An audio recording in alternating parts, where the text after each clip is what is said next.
안녕하세요. 한서희 변호사입니다. 근데 오늘은 이제 저희가 지난번까지 이사회, 주주총회, 결의사항, 결의 방법, 통지를 어떻게 하는지 이런 거 얘기했잖아요. 네.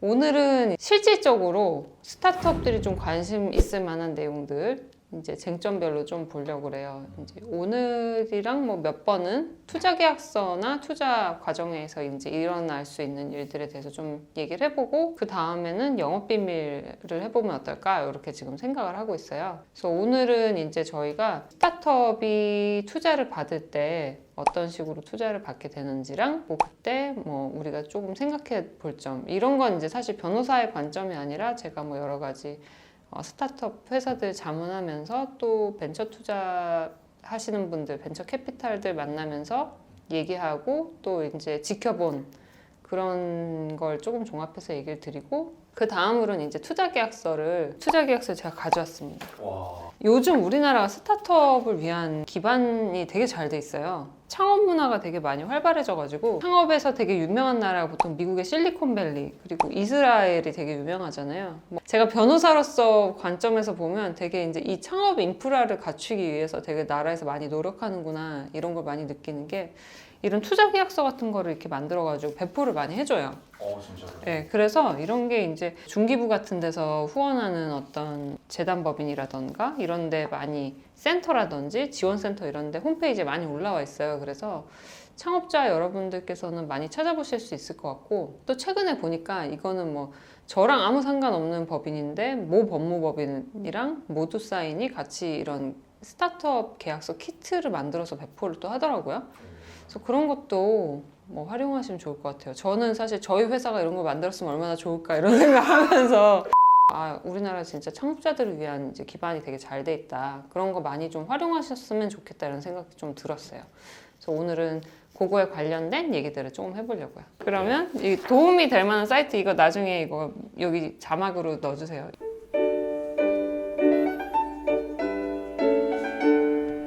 이렇게 해서 특히 좀 많이 참고하셨으면 좋겠는 사이트가 엔젤투자지원센터, 그리고 한국벤처캐피탈협회 사이트, 한국엑셀러레이터 협회 사이트예요.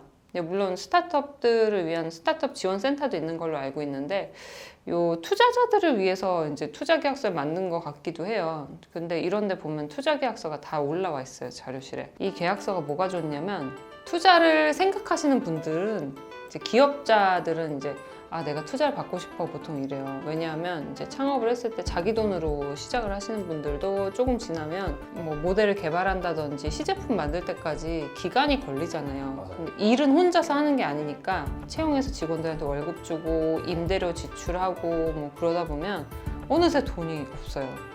근데 이제 이렇게 딱 돈이 떨어질 때쯤 투자를 받고 싶다 이런 생각이 많이 드실 거예요. 그러면 그때 투자를 받을 수 있는 루트가 지인들이 있죠. 또는 엔젤 투자자라는 사람들이 있어요.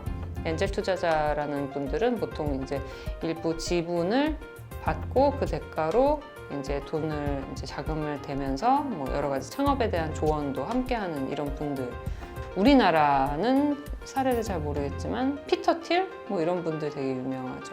그런 분들이 초기 회사에 이제 창업 투자를 해서 엔젤 투자자로서 활동하고 기업들이 이제 좀 성장하고, 이런 문화가 실리콘밸리에 되게 많고, 우리나라도 최근에 그런 문화들이 많이 생겼거든요. 그래서 투자를 받을 때 엔젤 투자자로부터 받는 경우도 있고, 또 그 조금 더 규모가 커지거나 아니면 운이 좋으면 벤처 캐피탈, 창투사라고 하죠.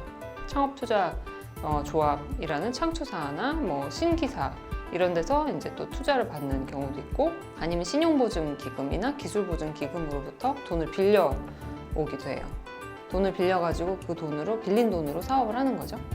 이렇게 여러 가지 경우들이 생기는데, 이 과정에서 이제 발생될 수 있는 일들인데, 조금 설명을 드리면, 이제 보통은 그래서 투자를 받고 싶어지는 시점이 이제 되면 그런 사람들로부터 투자를 받게 되는데, 그 사람들로부터 투자를 받을 때 이제 생각하게 되는 게, 난 투자만 받으면 되니까 해달라는 대로 다 해주려고 하는 경우가 많거나, 그냥 투자 받고 사업이 잘 되면 다 되는 거지, 이렇게 생각하실 때가 있는데, 생각보다 이 투자 계약서에는 어떻게 생각하면 사업자 입장에서는 독소 조항이 될 수 있는 경우도 있고, 그런 것들이 있기 때문에 좀 조심을 하실 필요가 있죠. 질문이 있습니다. 네. 독소 조항이 뭔가요? 독소 조항. 네. 독이 되는 조항이죠. 아, 네. 그 말 그대로 독이 되는 조항. 독이 되는. 왜냐하면 사업자가 되게 사업을 잘 하다가 약간 이런 경우가 있을 수가 있어요. 예를 들면 대표적인 독소 조항이 뭐가 있냐면 내가 사업에 실패하면 대표이사가 함께 책임진다. 이해관계자가 책임지는 조항이거든요. 이런 조항은 굉장히 독소 조항이 될 수 있죠. 왜냐하면 이제 사업에 실패할 때 이해관계자인 뭐 대주주나 뭐 대표이사가 이 사업의 실패에 엄청난 책임, 고의나 중과실이 있을 때 같이 책임을 지는 건 어떻게 생각하면 뭐 합리적이죠. 근데 최선의 노력을 다하고 별로 잘못한 건 없었어요. 근데 이제 갑자기 이렇게 코로나가 올 수 있잖아요. 이런 코로나가 오거나 이래서 자기가 뭐 예를 들면 관광 플랫폼을 시작을 했는데 해외 관광이 완전 중단된 상황이니까 자기 사업이 실패가 됐다. 그럼 투자자한테 이 투자금에 대해서 반환 책임을 연대해서 지게 되면 이 대표이사나 이런 사람들은 귀책 사유가 없는데도 책임을 지어야 되는 그런 가능성이 생기게 되는 거예요. 이렇게 되면 대표이사 입장에서 되게 억울할 수도 있죠. 난 되게 최선을 다하고 나도 정말 너무나 힘들게 사업을 위해서 노력했는데 이 코로나라는 예기치 못한 상황 때문에 내가 이렇게 된 것까지 투자자들한테 이 책임을 부담해야 된다니 너무 힘들다. 약간 이럴 수도 있잖아요. 그럼 창업자들이 막 더 이상 창업을 안 하거나 또는 뭐 사업이 갑자기 되게 안 좋아지면 뭐 비관해서 뭐 자살하거나 이런 경우도 막 생길 수 있잖아요. 너무 잔인해요. 도주하는 게 어떨까요? 네, 도주하거나.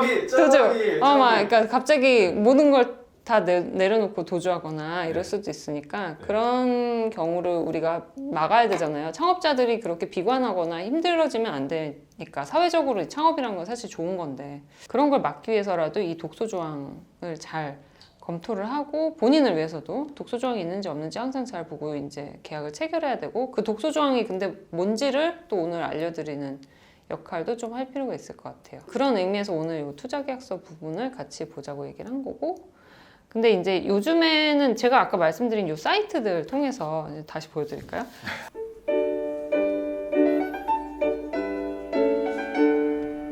요즘에는 이제 근데 요거대로 그대로 만들지 않을 가능성도 있죠. 투자자 입장과 이제 창업자 입장이 다르다 보니까 그런 부분들 좀 주의하실 필요가 있을 것 같고요. 순서 이제 진행을 해볼게요.